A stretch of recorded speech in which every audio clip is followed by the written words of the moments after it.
Hello everyone, welcome to our YouTube channel. स्वागत है आप सभी का आईएफएस के इस प्लेटफॉर्म पर जिसका नाम है IT jam get B sweat pitch YouTube channel. मैं हूं मोहित पाटीदार और आज हम ठीक है इंटरव्यू ले रहे हैं कैसे कैंडिडेट का जिन्होंने क्वालिफाई किया है आईटी जैम बायोटेक्नोलॉजी का एग्ज़ाम।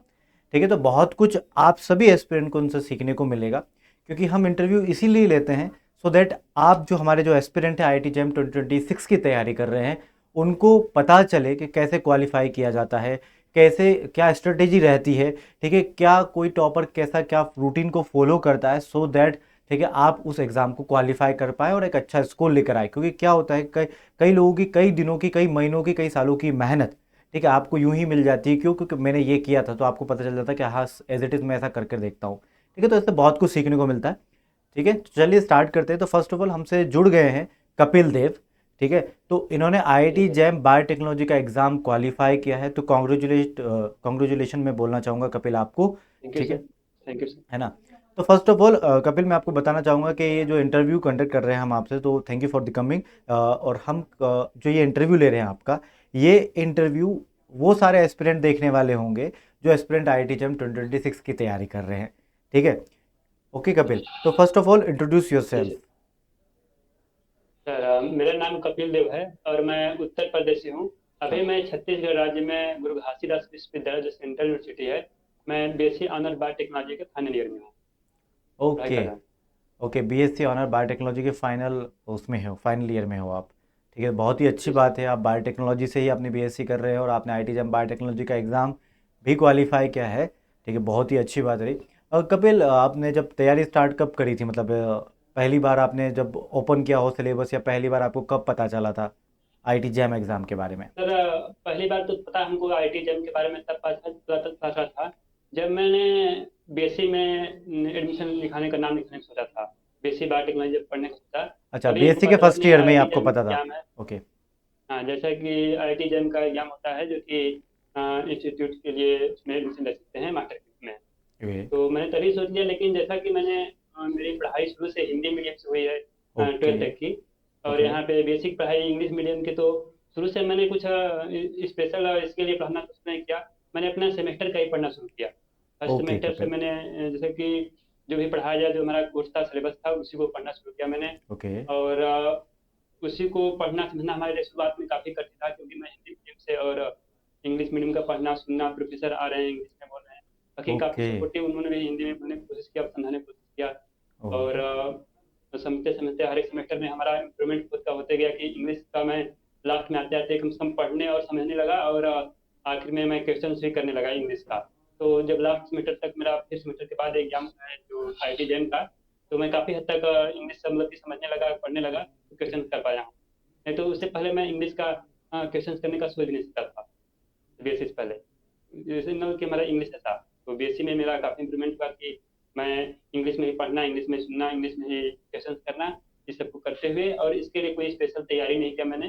अपने कोर्स को अच्छे से पढ़ा है, हर सेमेस्टर में पढ़ा है।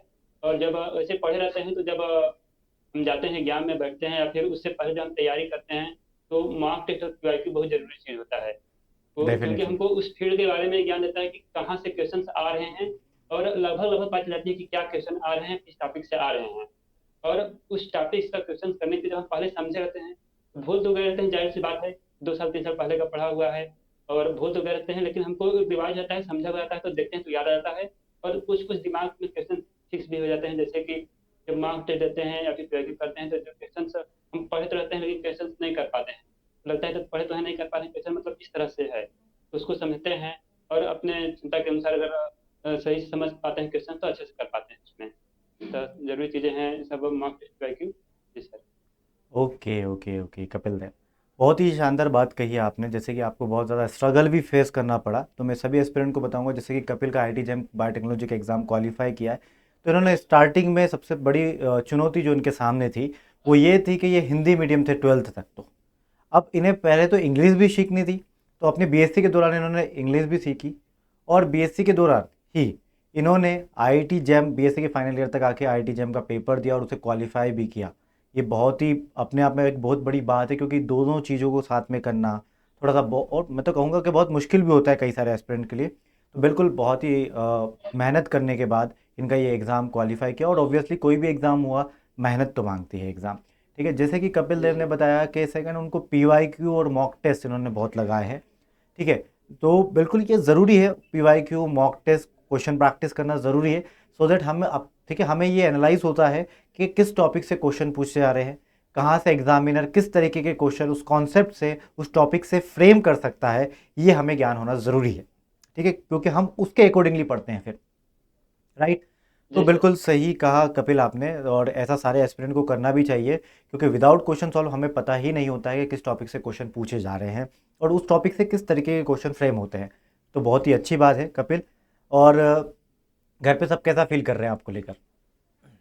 घर पे सब सभी खुशी का माहौल है, सब अच्छा फील कर रहे हैं और उनके लिए यही बहुत बड़ी बात है कि मैं कर पाया, क्योंकि जब मैं बीएससी कर रहा हूँ तो हमारा हमारा फर्स्ट प्रायोरिटी है कि मैं बीएससी कर रहा हूँ, इसको अच्छे से कर लूँ, पास हो जाए अच्छे से। तो सबका फर्स्ट प्रायोरिटी यही होना चाहिए कि जो काम वो कर रहे हैं उसको अच्छे से करें, बाकी उसका बेनिफिट आगे हर जगह मिलेगा। मैं जब अपना बीएससी का पढ़ रहा था तो मैंने अपने हर सेमेस्टर वाइज जो भी सब्जेक्ट थे उसको पढ़ता गया, बाकी उसी का बेनिफिट है कि मैं इस एग्जाम को क्वालिफाई कर पाया। और पढ़ने के लिए तो सोर्स आजकल सभी के पास अवेलेबल है, जैसा कि इंटरनेट है, मोबाइल है, तो सभी के पास अवेलेबल है। जो इंटरनेट सोर्स हैं, पीडीएफ हैं, बुक्स हैं, पढ़ने के तो हर जगह से सबको कंटेंट मिल ही जाते हैं। पीडीएफ माध्यम से तो आजकल बुक्स भी सब अवेलेबल हैं, क्वेश्चंस अवेलेबल हैं, पीवाईक्यू अवेलेबल हैं, तो सब कुछ है। लेकिन जरूरी चीज़ें हैं कि आप मार्क्स टेस्ट भी दीजिए और एनालिसिस कीजिए। एनालिसिस करने से क्या होता है कि जिस क्वेश्चन को पढ़े तो रहते हैं सभी, लेकिन जब क्वेश्चन करते हैं, क्वेश्चन देखते हैं, अगर नहीं कर पाते हैं या तो स्किप करते हैं, तो एनालिसिस में देखते हैं कि हम इसको सीखते हैं कि हम क्यों स्किप किए थे, इसका आंसर सही क्या है, या फिर रॉन्ग कर दिए होते हैं, सीखते हैं कि अच्छा इस तरह से हम क्यों गलत है, इसका आंसर इस तरह से करना है।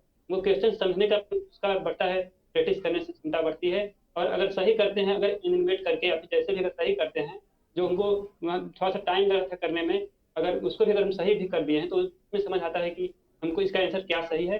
तो हर एक मार्क्स टेस्ट के बाद, हर एक ट्राई के बाद कुछ ना कुछ एक दो क्वेश्चन दिमाग में, एक दो टॉपिक फिक्स होता जाता है। ये बहुत बड़ी चीज़ है कि क्वेश्चन बार बार जब करते हैं तो कुछ न कुछ चीज़ें गलती करने से या फिर छोड़ने से दिमाग में फिक्स होते जाती है। ओके, जी सर।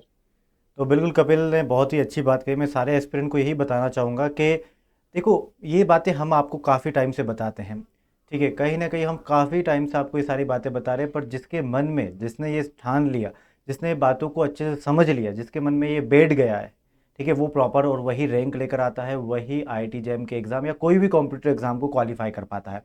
ठीक है, अब जैसे कि कपिल ने जो जो बातें बताई है, जैसे कि उन्होंने कहा है कि मैं पीवाईक्यू लगाता था, पीवाईक्यू लगाता था तो फिर मैं उसमें देखता था कौन सा रॉन्ग हो गया, कौन सा करेक्ट है, तो रॉन्ग क्यों है, तो मैं उसको पढ़ता था उस टॉपिक को। तो ये सारी बातें होती है, ठीक है, ये सब एनालाइज करने का तरीका है। तो कपिल अपने आप को पहले एनालाइज करते थे फर्स्ट ऑफ ऑल, फिर पता करते थे कहाँ पे क्या दिक्कतें आ रही है उसको, ठीक है, तो उसको करेक्ट करते थे। बहुत ही सही काम था ये कपिल, और डेफिनेटली तभी आपका आईआईटी जेम का एग्ज़ाम क्वालिफाई हुआ है।